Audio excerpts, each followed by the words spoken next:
Yo, Pierre, you want to come out here? Real good, people. College killer thinks he can get away with it, or thinks he's getting away with it. Shout out Dr. Insanity, man. Go ahead, leave a like, man. Don't be no hater. Let's go ahead, let's tap in and see what this college killer got going on, man. Damn. You know if I'm gonna be able to go home today? Not going anywhere. What you did last night is f***ed up. You killed somebody. Okay. Just hours prior to this interrogation, 20-year-old Isaac Pence brutally stabbed someone to death and fled the scene. Over 20 college students watched as Isaac viciously took the life of their friend, Charles Starner. Unfortunately for them, Charles, they were in the middle of the woods, staying in a vacation cabin in Ohio. Help was far away, and Isaac was on the run. Over the course of the next few days, this group of college kids would work with police to hunt down this evil killer together and bring justice to their friend who was senselessly killed. But Isaac thinks he's getting away with it. I stabbed him. I was like, holy shit. And you think that's funny? Everyone got way too drunk, about 15 of them, all wanted to come outside and try and jump me. Shit gonna happen.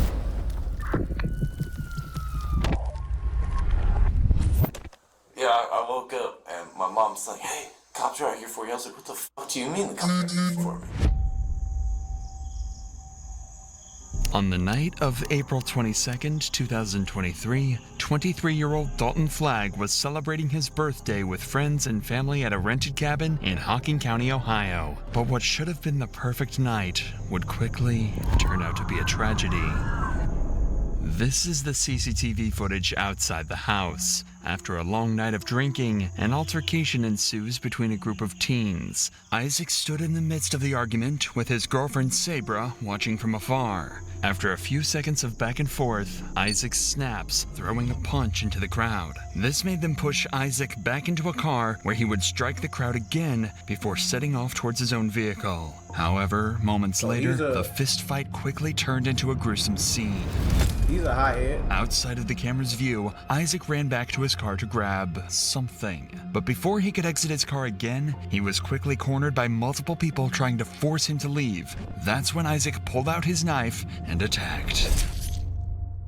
Charles Starner, the college student pushing on Isaac's car door, went on to receive 6 brutal stab wounds, struck in the neck and the back. Panic set in as everyone realized the horrifying scene unfolding in front of them. One of Charles's friends quickly grabbed him and pulled him away from the vicious attack. Isaac would then quickly get inside his car and drive off into the woods with his girlfriend Sabra. The killer... Y'all mean to tell me y'all out there vacationing in the woods and don't nobody got no gun on them? That's what somebody should have came outside with. Somebody should have came outside with a gun and they should have shot him, bro. No way you stabbed that man 6 times, stabbed him in the neck and stabbed him in the back 5 times. Over nothing, really. Over a stupid altercation. And you already punched somebody in the face. So you already messed up there. So then you go to your car like a pussy and go get a knife and you kill this man. You stab him. Isaac was now on the loose and would spend the following hours attempting to cover his tracks. Charlie, on the other hand, the student he just stabbed, limped over to his friends, fading in and out of consciousness. Charlie's friend Hannah was an EMS student, but the injuries were too brutal for her to keep him alive. By the time paramedics arrived on scene, it was already too late, and Charlie would pass away. Rest in peace to you, Charlie. Officers at this point have no idea what led to Charlie's death. Anyone at the crime scene could be a potential killer, so they immediately rally everyone together, looking for outliers. All right, you want to slide him over so I can move my car? Let's go, guys. That is Detective Sumner right there. She's going to start asking you questions. Nice to meet you. Top of the morning. Yeah, great night. Who saw what happened? I saw everything that happened. Everybody. Why don't you come stand over here? Yes, ma'am. You saw what happened too? Stay separate, but stand over here. Anyone else? The 2 people who just stepped forward are Hannah and James, and they are the only 2 who are entirely drenched in blood. You have a phone? I believe it's right to the side of the forerunner. Just stand where you're at. So, who was it? Any blood on your pants or shoes? Bro. We're probably gonna take your hoodie. James's blood stains appear to be those of a witness, since they were smooth and smeared. If he was the one who stabbed Charlie, the blood patterns would likely be sharp and scattered across the body. As for Hannah, all of her arms were covered in blood, indicating that she was Blood likely trying to splattering out. stop Charlie from bleeding out by applying pressure. Regardless, it's clear the two were eyewitnesses to Charlie's murder, so Detective Summers and her counterpart would immediately conduct an interview with both James and Hannah to get a clear recollection of events. I've never seen an interview like this in a car. That's a body cam. This is sitting up new. there on the dash. Look, see what the internet is doing, man? Everything is changing. Look like these motherfuckers are about to do a mukbang. All right, tell me what you saw, what happened, what led up to these events. So I had been inside the house. Once you go in, and you And go. something I just want to say, you can really tell that she's an EMS student, considering how calm and composed she is during this. Go to the right, there's Majority like of women will be the screaming and whole crying right now. kitchen, family room, blah blah blah blah blah. Which I Well, understand. there's this one kid the whole party that, because he knew I had background in EMS, was calling me firefighter, firefighter, firefighter. And so I showed him some pictures from like different like fires I'd been on. And then somebody got mad at Ew. him for She looked like that talking to nigga. me, which wasn't even any guy that I really knew. Well, so they started fist fighting inside, like right in the doorway once you go into the right. And the kid that's covered in blood, Jimmy and I were kind of standing off to the side. And I told him, I was like, I don't like this. It's like, I mean, everybody's trying to tear it up and stuff. Like, they were still wrestling. They got out into this main corridor right here in front of the door, but I was still sitting, like, at the kitchen table. So, I could kind of hear what was going on. But, once again, I didn't want to get in line of fire. Well, I heard somebody say gun. And that's when I was like, I'm definitely going to stay in here. They're out here fighting, like, right in front of my truck, the Toyota 4Runner. And Jimmy, the kid that's covered in blood, was trying to separate them. And I think what happened is he pulled over to a center console, pulled a knife out, and when he did, he went straight for the neck. That's how he got the neck wound. For his back again, and he got him again in the back. I want to say it was like 4 or 5 stab wounds. But I mean, he did, like, I mean, it was very fast, very vigorously. The moves Hannah describes are not supposed to be used to protect yourself from the attacker, but to kill them. One poke or a stab might be enough to deter the attacker, but 4 or 5 of them to vital parts of the victim's body is a clear indication that Isaac intended to kill. So kind of explain this to me a little bit. So they were fighting, I guess, fist fighting over here on this side? Yeah, they were fighting on this side. Okay. And then what happened? That guy, I think his name's Isaac, he got up, came over to his car, which was right where the... Got up, so he got knocked down? I don't know. I was standing on the porch at that time. He was over here on the porch? Yeah. Okay. But I just saw them all go down there. He was parked Yeah, right we had next camera to footage. the 4Runner. So he went to get in his car, and that's when everything happened. But I saw him start stabbing Charlie, so that's when I kicked his door to kind of stump him. And then I pulled Charlie away and then onto the other side, and that's when we were all just holding him. Did he know he had a knife at that point, you think? No, nobody knew. Okay. I mean, after that, I just kept my arm around Charlie to hold pressure on all of his wounds, and then that's why there's blood from this side of the 4Runner over, because after I drug him there, that's where I sat the whole time until you guys got here. It just, I trust my gut feeling, and tonight was just not right, and that was terrifying. I understand. It was just an absolute show, and I came out onto the porch to make sure, like, I was honestly kind of scared I was going to get shot, because they had said, you know, there might be a gun, but I wanted to be here in case somebody got hurt, and look what happened. I understand completely. It's abundantly clear that based on these interviews, Isaac did not I wanted to be here in case somebody got hurt, and look what happened. No, this is a very sensitive matter, and I don't mean to be a dickhead, but man, she's got an ugly crying face. That's the thing, like, pretty women have very, very ugly crying faces. Like, it's like... I understand completely.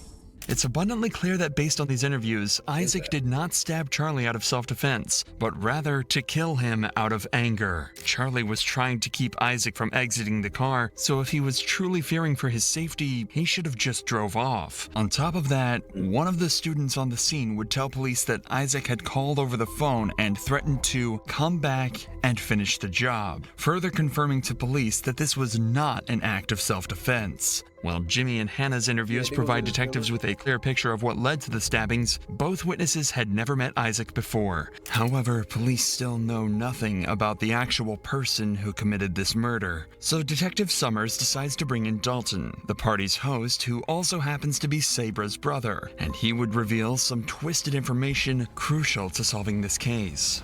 So walk me through, how long have you guys been here? We've been here the whole weekend. Speaking of Miami Heat, y'all seen that weak ass statue of D-Wade? We got here Friday. Shut up! Like 4 p.m. I think it was. And literally, like, all these people, I was making sure everybody had like safe rides home. I didn't want people driving. Like, if you're driving, like, there's plenty of room to stay. Everybody can stay. And I was making sure everyone was leaving. And Isaac Pence, the one that he was belligerent. And I said, dude, I was like, you have a safe ride to go home. Just leave. There's no, like, there's no reason for anything. You're, like, everybody's going home. Half the people are sleeping, trying to go to bed. Like, I was in the, when this all, like, went down, I was telling everybody to get him out. Like, just get him out of here. Tell him to leave. Get him out of here. And then they all started freaking out. He stabbed someone. I was like, we all were freaking out. Like, I was like, I was so much in shock. Like, I did not know what to do. I was up in there, and Hannah and Jimmy, they were all helping, like, holding, like, on him. I was like, just keep pressure on him. Like, I don't know what to do. Like, and they were all calling. Who is him? Who's Him. When you're saying that they were holding pressure on him, Chuck, the one that got stabbed. Charlie Starner, Hannah, and Jimmy, they were holding pressure on him after, like, they were like, he stabbed him, and, like, Isaac hopped in the car after, like, immediately and sped off up through here. Okay. Who was Isaac with? Who did he sleep with? My sister, Sabra Flag. Isaac's had issues in the past. He's put his hands on my sister, and he's just literally went to jail 3 months ago for putting his hands on my mom. Isaac Pence was... And you didn't beat his ass, bro? This nigga put his hands on your sister.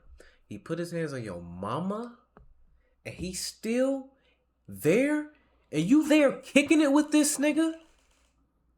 With your sister? And they came together? Are you fucking serious? What's wrong with y'all? You should have beat him the fuck up, bro. I don't care about none of that, man. He's scary. He's scary as fuck. Let that have been me. I would have beat him the fuck up. He would have never came around me or my sister ever again. He wouldn't have even had the audacity to pick up the phone and call her. I swear to God, bro. What the hell? How was you sitting there kicking it in the house knowing...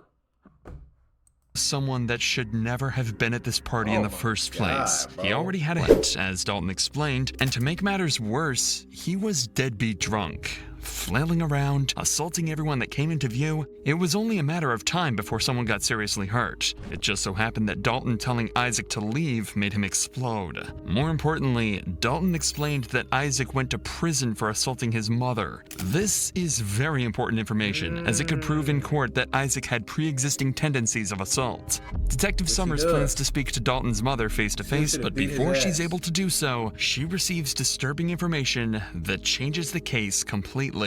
They went to the hotel room where Sabra's mom is staying. She told him to get their shit and get out. And I don't know, she doesn't know if he's coming back to finish what he started or what. Oh, nice. Cool. Hope he does. I'll head up to the top. All right, good luck. Good God. With these claims in mind, police would have everyone evacuate the premises and lock down the cabin. Fortunately, Isaac would never show, and the hunt for Isaac Pence would go cold for the night.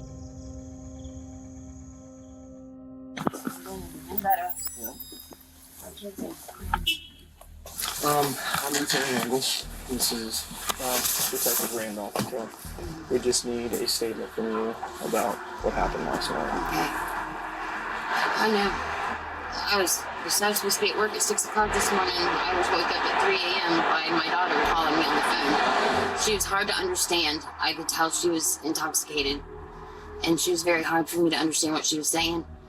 I knew there was a fight. She said a fight was breaking out. She said, I've lost my I don't have my glasses. I don't have my purse. I don't have a shoe. I was trampled on. Dalton and Isaac. Dalton is my son. Isaac is. They not been bad blood, but Isaac's not treated Sabra very well. He's been beating her ass. We had a court case not too long ago where he threw me across the room. So Dalton's just protective of his sister, worried for her safety, really. Obviously not.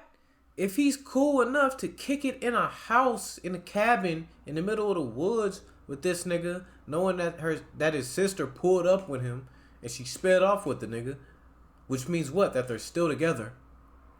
How stupid is she for not only continuing to be with a nigga that's beating her ass and beating her up, he beat you up too. And she got in a car with him? So I don't know who to be more upset at.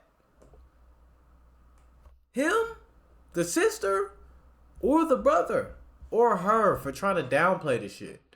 Like they all... I told her yesterday he's not to come if he's been drinking. Well, when he got out of the car, he already had an open container on him. And Dawn said he tried to get him to leave all night. Several times he tried to get him to leave, and Isaac wouldn't leave. Okay. So this is what she told you on the phone. Correct?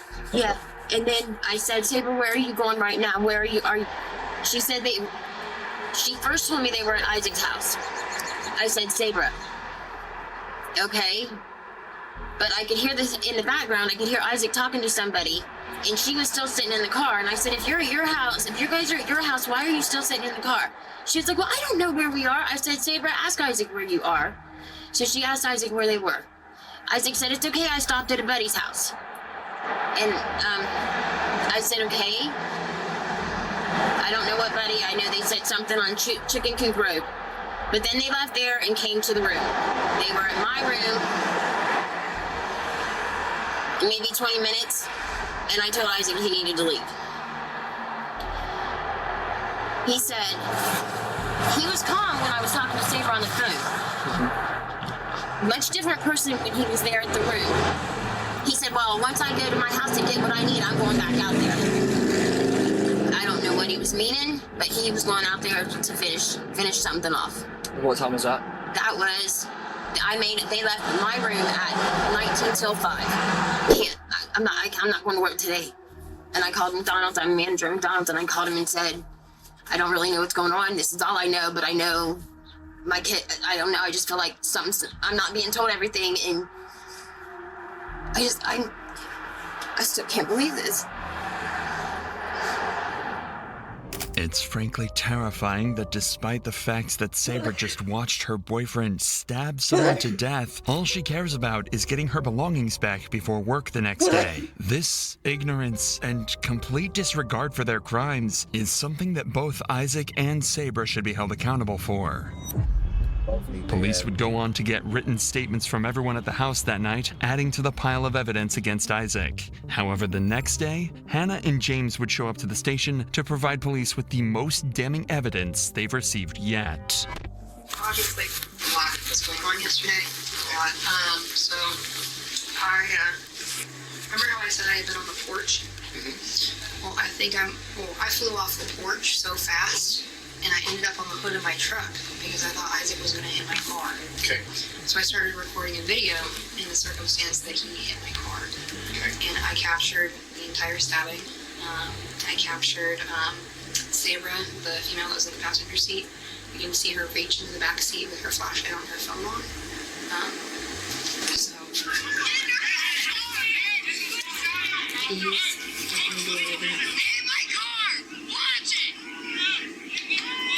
there's Sabra grabbing stuff right back.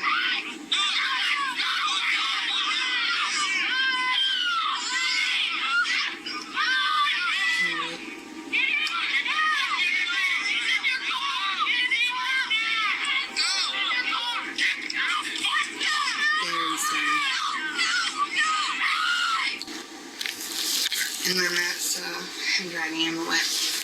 Honestly, if you put the brightness on the video up, we might be able to see a little bit better. So, it just goes so fast. But it's him standing up in the door up there. Here's Sabra getting into the back seat. She grabs something and she tosses it onto his seat. Tosses what? Something from the back seat onto his car seat. The knife. She tossed that nigga the knife. Isaac's right there in the middle. That's what he was looking for. She tossed it to that nigga. He's the one standing up there. That's his arm yelling, telling him. Then he stabbed right there. And that's Jimmy. That's what I'm saying. Lock her up too. Unfortunately, we have to censor the evidence due to YouTube's guidelines, but an uncensored version, along with the extended 3-hour cut of the video, is available on our Patreon linked in the description. This video is a crucial step in proving Isaac guilty, as it shows clearly that Isaac did in fact stab Charlie. Additionally, Sabra seems to hand something over to Isaac right before the stabbing occurs, meaning she could have potentially given Isaac the knife used to kill Charlie. With this, police have more than enough evidence to arrest Isaac and Sabra. This would be an easy task, as police were able to ping Sabra's phone location to Isaac's house. They would be detained shortly thereafter. However, during the investigation, they also discovered something peculiar.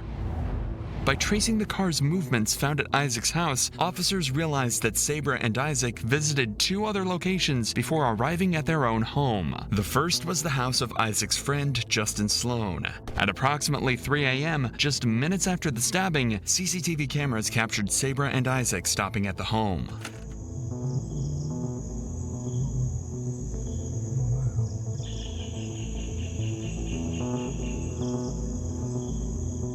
Why exactly they stopped would soon unravel itself as officers called Justin. Hello? Hello, is this Justin? Yes. Hi, Justin. This is Detective McKnight with Hocking County Sheriff's Office. I appreciate you talking to our Captain Robinson earlier, but I've just got a couple follow-up questions real quick. Okay. So the questions that I have is, do you know Sabra? Yes, because she knew my little brother and stuff. That's how I met her. But this is the first time she's been to your house? This current house that I live in, yes. Normally we all just kind of meet at our friend's house. Was she present during the discussions when Isaac was telling you what was happening, what happened last night? Yes, sir. Okay. Was she present when he hid the knives? She was in my garage on the phone with her mother. And he left the garage to go, did he say he was going to go do that? Yeah, I couldn't really tell him no because I didn't know what was going on. I had no idea if it was true or not. Okay. Do you have any idea who told the police that he was going to come back and finish the job? I don't think. All right, I didn't hear him say stuff like that when he was drunk and freaking out at my house, though. It might even be on camera, but I don't know. He did say stuff like that at your house? Kind of. It was more of like he just wanted to go back and beat up the other people that were trying to jump him. Okay, all right. The killer couple hid 2 knives at Justin's home. Evidently, the 2 were panicking. With a fresh kill on their hands, they didn't know what to do and stashed the knives at Justin's home without him knowing. Once Justin refuses to give them shelter, no, he knew. He just fucking watched him do it. Isaac and Sabra make a second stop, Sabra's mother's hotel room. It's obvious the 2 are panicking. Isaac knew what he did could get him in serious trouble, so instead of working with the police to prove his innocence, he hid the murder weapons and ran. The evidence points to Isaac as a clear killer who murdered an innocent college student for no reason. With little to no evidence proving this statement to be wrong, detectives decide it's time to conduct their first formal interrogation with Isaac. The goal of this interrogation is to get Isaac to admit to the murder, and then slowly break his attempt at claiming self-defense until he has nothing left other than to admit his evil actions. Tell me a little bit about yourself. Live on Pickerington Road? Okay, how long have you lived there? About 6-7 years now. Who do you live there with? My mom, my stepdad. Okay. I got a little brother, a little sister. Okay. And then Sabra and my 2 kids. Okay. And who's Sabra? My fiance. Okay. All right. And how old are your children? One is 1, and one is 4 Motherfucker, months. just like you. Okay. All right. On the surface, She might be uglier than that tattoo on your neck, to keep it 100 with it you. might look like Isaac is a proud father, but he's hiding more than a few skeletons in his closet. When officers arrived to arrest him, his home's condition was beyond deplorable. The pungent smell of ammonia, likely accumulated from urine, filled up every single corner of the home. But that wasn't even the worst part. Isaac was a well-known abuser, and in his girlfriend's mother's words, Sabra was his biggest victim. This meant that the children he tries to speak so dearly about were the same ones who, according to people close to Isaac, had to live in a house that stunk of urine, all the while seeing their mother be abused on the regular. To many, it might seem that Isaac's complete disregard and ignorance of anyone but himself is what He need his jaw broke. landed him here in the first place. Yet, in his eyes, he seems to think that he's done nothing wrong. In fact, as the interview continues, it's almost as if he sees himself as the victim. So, sounds like you guys came up here for a birthday party, is that correct? Yeah. So whose birthday was it? It was her brother's birthday. Me and her brother never got along. Okay. I was sitting there the whole time, and it's like, I know this is a bad idea, but I want to make her happy. So I was like, I will try to put my pride aside. Let's go ahead and go. Okay. We were there. Everything was good. It was completely When did you get there? As of around 8, I think 8:30. Well, All right. everything was completely fine, and we were having a good time. She ended up having a panic attack because she wanted to get into a hot tub, and she was way too drunk, and she's, he's gonna be mad if I get in a hot tub. I was like, hey, you're fine, go get in a hot tub. She's like, well, there's other dudes in there. I was like, listen, I'm not getting in a hot tub because I'm wearing work shorts, or work pants, work shirt. I'm not getting in a hot tub. I was like, you want to get in there? Go ahead. Notice how That's not Isaac what he completely said. leaves out the facts that he, too, was belligerently drunk. Pay attention to how Isaac cleverly leaves out details that may diminish his story. She gets in there, everything's fine. Well, later on that night, she's outside, and we're all standing out in the hallway. She's outside, so... Yeah, she's out on the patio. Who's she? Sabra. Okay. But then it was me, her brother, and I think like 2 other guys. All right, and what's her brother's name? Dalton. Dalton, okay. I don't know the other 2 guys, but we were all standing right here in the hallway, and someone ended up like pushing me, so I pushed him back. Well, Dalton thought that I pushed his girlfriend Ariza, and so he got all pissed off. That's when everyone tried to jump me.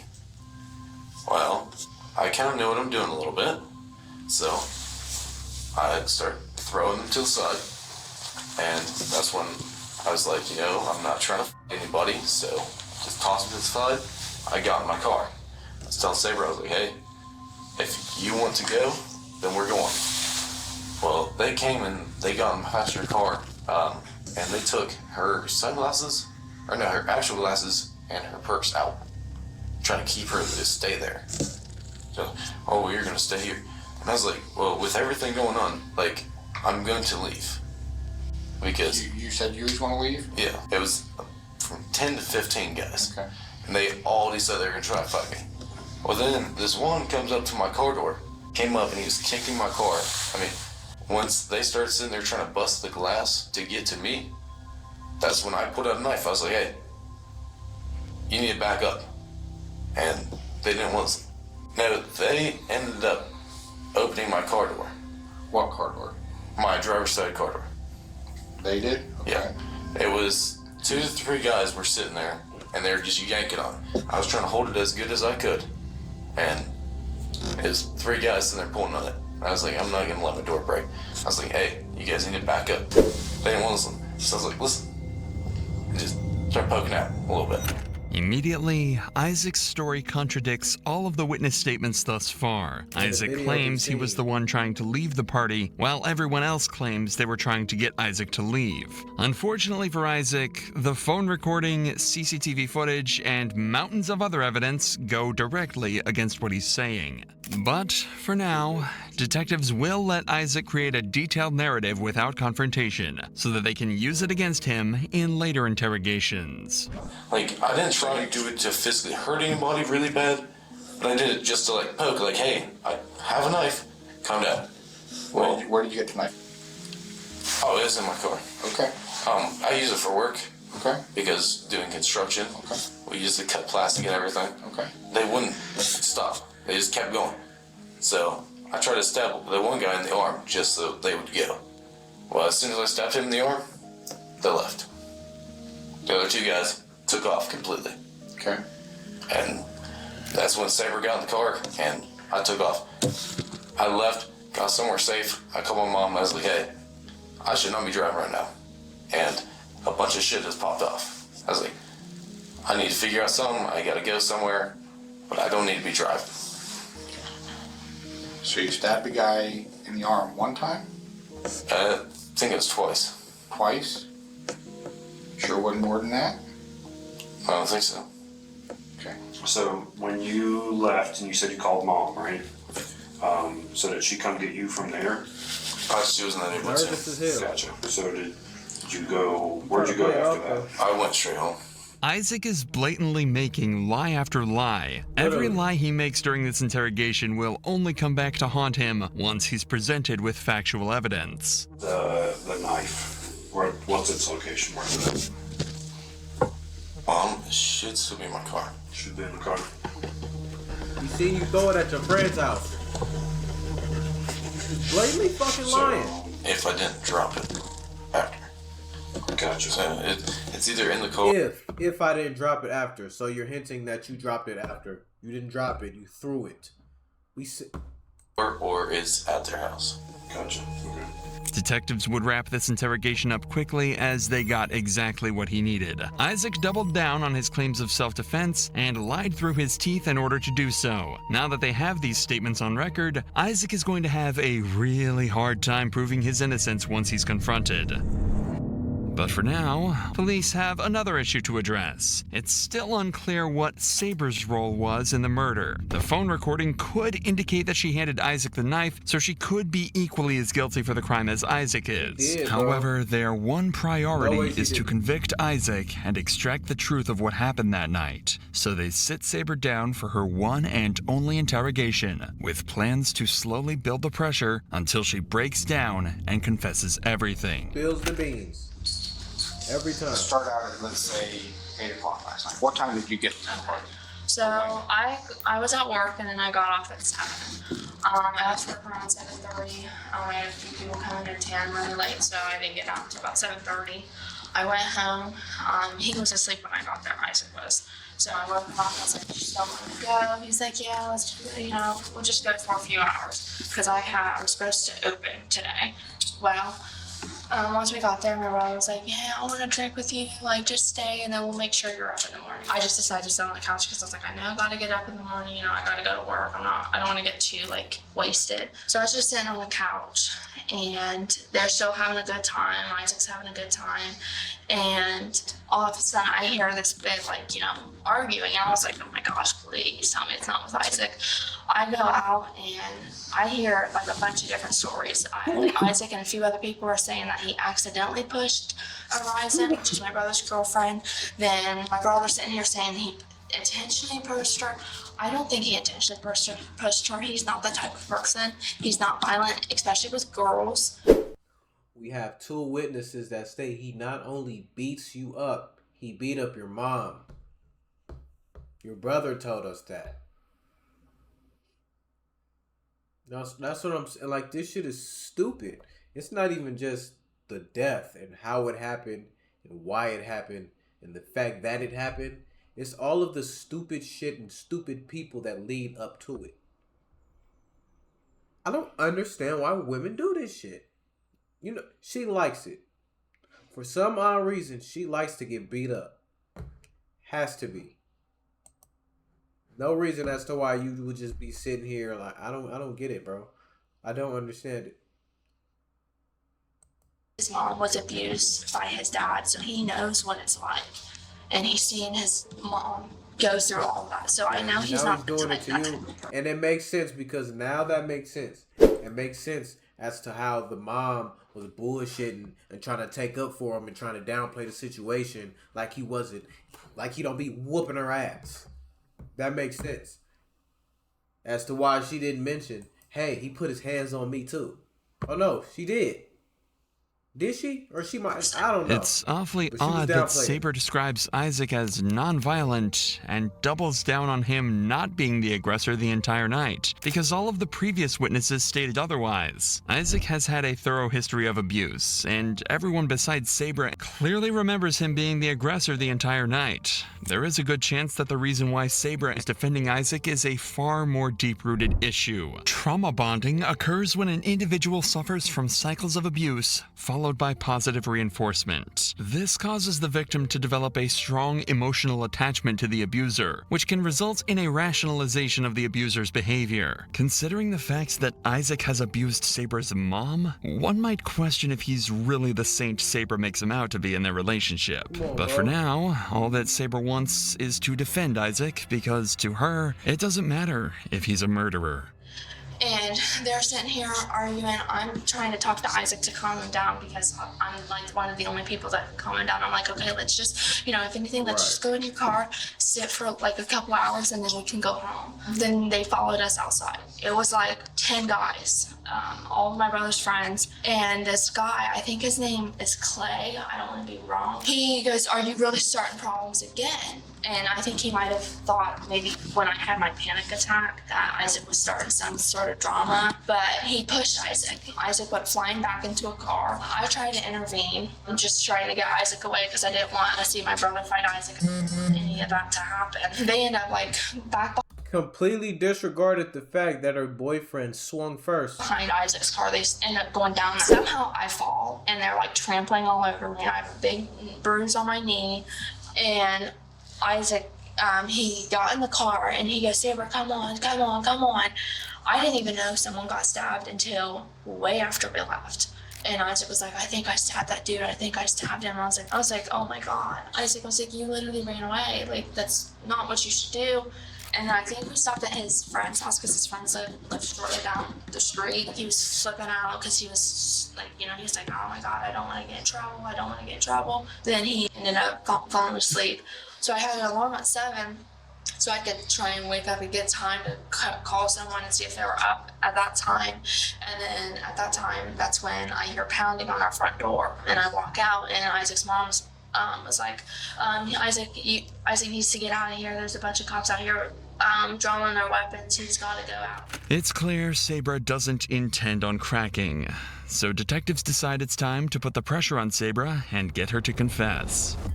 Can't think of anything else that you forgot to tell us or didn't mention? Not that I know of. Okay. How well do you know Justin? I know him not like really well. I just know that him and I were friends for a couple of years. How long were you at the house talking to him today with Isaac? Like 5 minutes. 5 to 10 minutes. Only 5 to 10 minutes? As far as I know, I went in, then we were out there for a little bit, and then we left. I'm sure that somebody's already kind of explained things to you, right? So, mother to mother, you love your children, right? Yes, very much. Okay, and you want to see your kids again someday, right? Yeah. Because today, somebody's actions made it so a mother lost her son, a father lost his son, somebody lost their boyfriend, okay? Several friends lost another friend who bled out at the hands of someone that you care about, and you know something. Nigga. I don't. You were there. Yes, you do. You man-face ass lady. Yes, you do. You do know you was there. You handed the nigga the knife, bitch. We seen you. 4K. We seen you. Footage. CCTV. iPhone TV. Nigga, we seen it. Why are we? Come on, man. Don't not sit but here I didn't and try to protect this bum ass nigga, man. I didn't know he got stabbed. I didn't know that until after we left. If you're trying to protect this man, you're gonna go down as an accomplice for murder. I'm not. I promise. You know something. Yes. I got knocked down and I was on the floor. or on the ground, and then I got up and I didn't see anyone on the floor. I didn't see anyone else on the floor. I swear. I'm not trying to protect her at So all. what did he say after he stabbed him? Because you guys drove away together. He had to have said something. He didn't. He really didn't. He said, I don't even think he said anything. He just got in the car. I got in the car.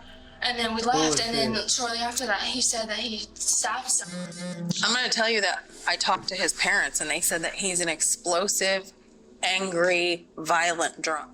He is. And Who did she talk to, people? I'm going to tell you that I talked to his parents, and they... She talked to his parents, she talked to her mother, and she talked to her brother. They all said the same thing about this nigga. Stop giving us bullshit. Said that he's an explosive, angry, violent drunk. He is. And he is. He's never been like aggressive to me. He gets aggressive and he punches back windshield. He does stupid things when he's drunk. I'll be the first to admit that. Listen. He died. He's dead. He's gone. I know, and that breaks my freak. No, it doesn't. So, I wanted to have to. your honesty today is imperative about what happened. Your honesty today is Man, don't get that bitch no tissue, is the man. paramount of what we need done. Okay? I like how she slammed it You're down. not telling us. It's I like how she slammed it down like, bitch, here, be quiet. imperative about what happened. Your You honesty shouldn't have today gave her nothing. is the paramount of what we need done. Okay? You're not protecting me. Right? Now listen to me. I spoke. We can go leave after I finish recording this video. to your mother on the phone. So did I. You know he's violent against women, correct? He's been violent before against women, correct? He was violent against your own mama. Talking about Isaac. Yes, he did push my mom. He did what? He pushed my mom. Pushed your mom? Because he went to court for it. But you just said that he wasn't violent with girls. Lying. We just caught you on one of them. She punched him first, and then he pushed her. So I will say that yes, but he has never laid a hand on me. He's never done anything like that. You told me earlier that he would never do that to a woman, correct? I totally forgot about my mom. I'm so sorry. It's your mom. How can you forget Oh about your mom? my You're trying to protect God. him. Okay. I'm going to tell you right now that my specialty is domestic violence, sexual assault, and crimes against children. Oh, wow. And the living conditions that your children are in are a crime. Yup. A deplorable, sickening house. crime. I'm 35 years old and I could barely breathe in that house. There's dog feces. And dog shit everywhere. I know her twat stank. Horrible. Everywhere. The ammonia in that house is horrible. We've made a referral to have your children emergency room. I'm going to tell you that. I'm going to tell you. You know how I know you're full of shit? You went to your mom's. You went to Justin's all before you went back to the house. I talked to your mom. I did go to my mom's. I totally forgot. I am so sorry. Are you forgetting because you were drunk? Or are you forgetting because you were high? No. He's forgetting because she doesn't want to tell us the truth. Yes, The bro. only thing. Hey, W detective, bro. She's not with none of the bullshit, not with none of the games. Thank you. I can have and I can say about you right now. Thank you. Is either she was lying and she's lying, or she was scared, but she finally told us the truth. I was scared. Okay. You knew that he threw the knives at Justin's house, correct? Yes, and I apologize. I was scared. Who had the gun at the party? Second lie. And Third I'm being lie, honest actually. to God, I didn't see a gun. I didn't know who had a gun. I know my brother has a gun registered in his name. Did your brother have a gun? I don't know. I didn't see one. Okay. What did you see about the stabbing? I didn't see it, and I'm being completely truthful on everything. I didn't see anyone get stabbed. I didn't see anyone fall to the floor. I didn't see anything. This is when I think this stabbing happened when I was on the ground. Well, is there anything else that you think that we should know about? Is there anything that you want the prosecutor to know? Because now's the time to make your case if you feel that you have one. Like to write out an apology letter for lying to us about that? Yes. Unfortunately, it doesn't seem like What'd he say? Time to make your case if you feel that you have one. I'd like to write out an apology letter for lying to us about that. Would like to write an apology letter out to us for lying about that. Unfortunately, it These doesn't niggas seem making like y'all write Sabra an is going apology to letter? crack anytime soon. However, her lying is just as bad as Isaac's, so convincing her shouldn't be much of a challenge. Additionally, her cathartic behavior only strengthened the case against Isaac, as she revealed that they did in fact hide the knives at Justin's home, giving detectives another lie to confront Isaac with. So once and for all, using all the evidence they've collected for the last several days, detectives sit Isaac down for a final interrogation. We're going to re-Mirandize you since we've had a break in between. Do you know what your Miranda rights are? Okay, I'm going to read them to you. After reading Isaac his rights, he would recount everything that happened the night of the murder. We've heard his story multiple times now, so I'll fast forward through that portion of the interrogation. Okay. So, I'm going to tell you, the only thing you have left in this world is your integrity. You know what integrity is? Yeah, your honesty. And I'm going to tell you that I have found about 40 loopholes already in your story. And I know the truth. I'm not going to ask you a question I already don't have the answer to. Okay, that would make me a horrible detective. Been here since 3:30 this morning. The last thing I want is your bullshit. Okay? I am giving you honesty, and I'm giving you the opportunity to come clean. Okay? Reciprocate. If I go to the prosecutor and say he gave me a line of crap, you know what they're going to do? They're going to throw the book at you come court time. If I go to the prosecutor and I say, hey, this is a guy who made mistakes, because we all make mistakes. We do it every single day. I'm not a perfect person. Ain't no fucking mistake. Give him the book. Dave's not a perfect person. Throw it at his fucking face. And seen some fucked up things, okay? What you did last night is fucked up. Yep. You killed somebody. Yep. What? He's dead. And I died. Yeah, he died at 8:31 this morning. The world lost a father. He leaves behind a 9.5-month-old son named Jet, okay? Somebody lost their son this morning. A mother and father lost their son. A girlfriend lost her boyfriend that she held compression on for several minutes waiting for a medic to get there to try and save his life. He died at Grant this morning and you're facing murder charges. I didn't know that. He did because you didn't stab him twice. You stabbed him multiple, way more than twice. And I've interviewed probably 15 or 16 people today that have painted a pretty gruesome picture involving you. This is your chance to be honest about it. I was just trying to get them to stop. You get one shot at this, and one shot only. I've talked to your mom. I know you are a very violent, explosive person. I know you drink almost every weekend. You left her in the care and custody of your 2 children, Draco and Waylon, who are 13 months and 4 months old. I've been inside your bedroom. I've been inside your car.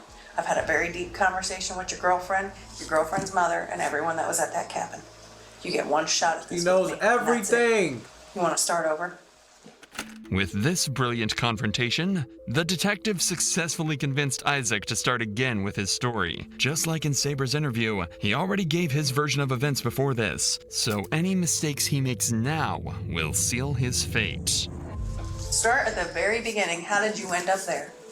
Ended up because Sabra wanted to go, and I told her that I would go with her. And so we ended up going. But we've never got along, me and her brother. And of course, her brother's friends aren't gonna like me if he don't like me. But he said that he was gonna be cool, calm, and collected. I said that I would do the same. And I was until everything blew up. And once everything blows up, then I just blow up and I end up blacking out. How much cocaine did you do last night? I didn't do any. I know there was cocaine there. I have already found the cocaine. I didn't do any. Did you smoke weed? No. How much did you drink last night? We not gonna make you do that. I'll tell you that much. I think I drank a 12-pack of Miller. I took a couple shots of Hennessy. Damn. And a bottle of green. It's like green sour apple schnapps. There was like a half bottle of that. He was lit. So you drank a lot of alcohol, knowing that you have an explosive personality when you're drunk. Okay. Was there some jealousy issues at this party last night? Yeah, a little bit. What happened? Well, it's just her brother's friend, well, her friend and her brother's friend, Trey. I've always not liked him because she sits there and says always like a brother, but then she got mad at me one time and said, oh, well, Trey's so hot, I'll just go f*** him.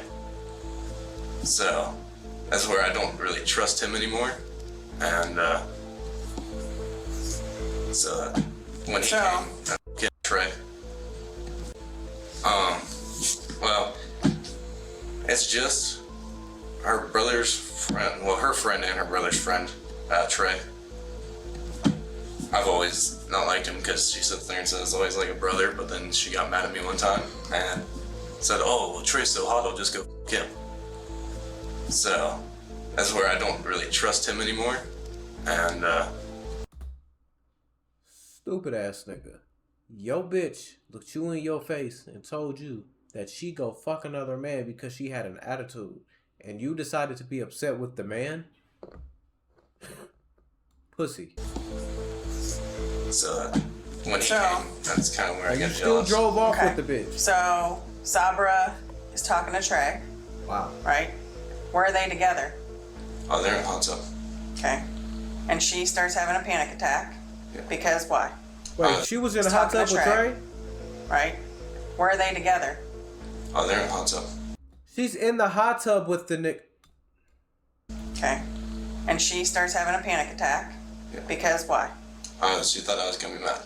If Sabra had panic attacks just thinking that Isaac was going to be mad at her, one can question exactly how much abuse she dealt with to behave like this. Worse yet is But the she fact still that did it. That's what I'm saying. She likes it. If you knew that this nigga was going to be upset, why would you say that shit to him and then go hop in the hot tub with the nigga that you would just said you give that pussy up to? Why would you do that? So you be asking to get your ass whooped, even though it's not a justification for him doing it. But you be asking to get that ass whooped, and then when you get that ass whooped, you be crying wolf, and then you run back to get that ass whooped again. So I don't fucking feel sorry for her. She's stupid as fuck, and she handed that nigga that knife in the car. Nobody can convince me otherwise that she did it. I don't care, bro. Give her the book. Throw it at her ugly ass face too. Sabra still believed Not hearing Isaac it. to be a saint, going as far as to cover up his murder. So a scuffle ensues, and during this scuffle, Sabra tries to break it up, right? Okay. And what happens to Sabra as she's trying to break this up? She says she got trampled. Who comes to run to her aid? I have no clue. Okay. So, fair to say that you probably blacked out or there's bits and pieces missing here? Yeah. So Dalton comes running over because his sister's now on the ground and she has this tattoo that says my brother's keeper and they're close, right? And he is screaming at you guys to knock the shit off because his sister's now on the ground. And Sabra is having some type of panic attack, right? She goes to get in the car and she's screaming at you at this point, right? Do you remember this? No. Okay. Is that when we start fighting on the hill? Uh-huh. And what happens on that hill? On the hill, that's where I got pushed down. Do you have injuries that would Yeah. corroborate you saying you got pushed down? The scrapes on your side? Yeah, I got scrapes all over my side, and I have a big knot right here where I got hit. Okay. So you get pushed down this hill and then what? Then I think we kept on going at it. Who's we? Because we have about 20 or 22 people now that have been at this cabin. I don't even know their names. I saw the video. Somebody clearly shoved you in the front, which started the scuffle. Yeah, that's about the only part I remember is getting pushed. And then kind of gone from there until I got in my car. And when you get in your car, what happens? That's where I think I grabbed the knife. I'll tell you that I have a footprint that tells me they were trying to close the door. Do you remember any of that? Okay, and where's Sabra? She was still sitting in the car. Did she get out of the car at any point? I don't think so. Is she paying attention to what you're doing there, or is she preoccupied with something? I think she was watching TikToks on her phone. Watching TikToks on her phone, knowing her boyfriend just stabbed somebody. It's pretty normal behavior, right? Dumbass, bro. He's so I stupid. mean, hey, you went home and took a nap. Like, it was just another day in the park for you. I was too Literally. drunk. I didn't really remember it when I got home. But not too drunk to drive. That's Not what too I'm drunk to saying. dispose of the murder weapon. Not You too. went home and stopped at 2 different places, didn't get pulled over. So you might be violent, but you can hold your liquor. You're out of your mind, bro. You need to go to jail for the rest of your life and never get out. Drunk to try and cover up your tracks. Did you know his name was Charlie? Yeah, you never met Charlie before that, did you? So, you grabbed Charlie by the neck, and you didn't stab Charlie 2 times. You stabbed Charlie 6 times.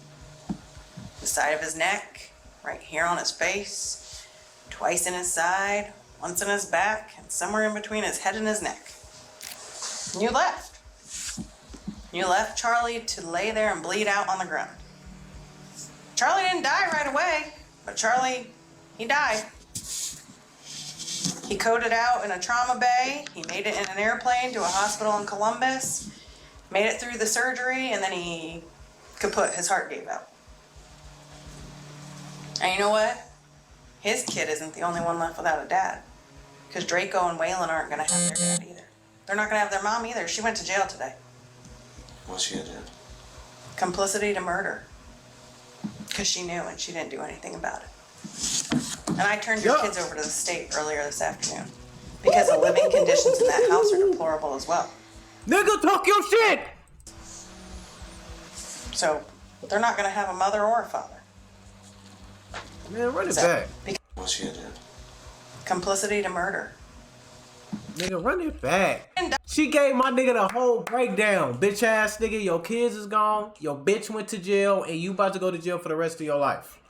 What? Break it down to him. But Charlie, he died.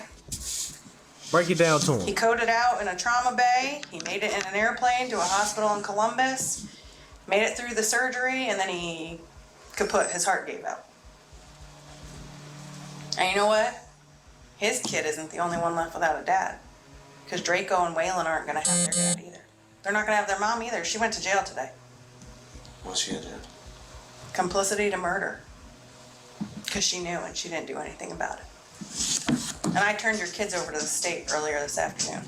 Because the living conditions in that house are deplorable as well. So, they're not going to have a mother or a father. Does that change things for you? Does that put some things into perspective? Bet you weren't thinking about that when you threw the knife. All right, Isaac, you're gonna stand up, put your hands behind your back. At this time, you're under arrest for murder.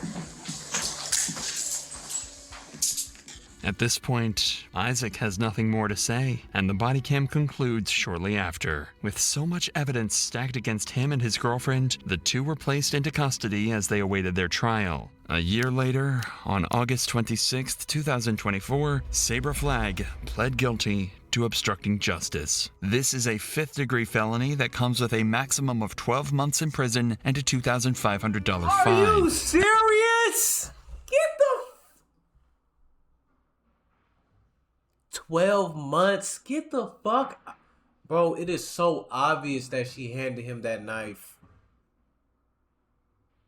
She was an accomplice, bro. They gave this bitch McDonald's, man. As for Isaac Pence, he was convicted of 1 count of murder, 2 counts of felonious assault, and 1 count of tampering with evidence. A month later, on September 25th, he was finally sentenced to 18 years to life in prison, where he will not see the light of day for a long, long time. If you're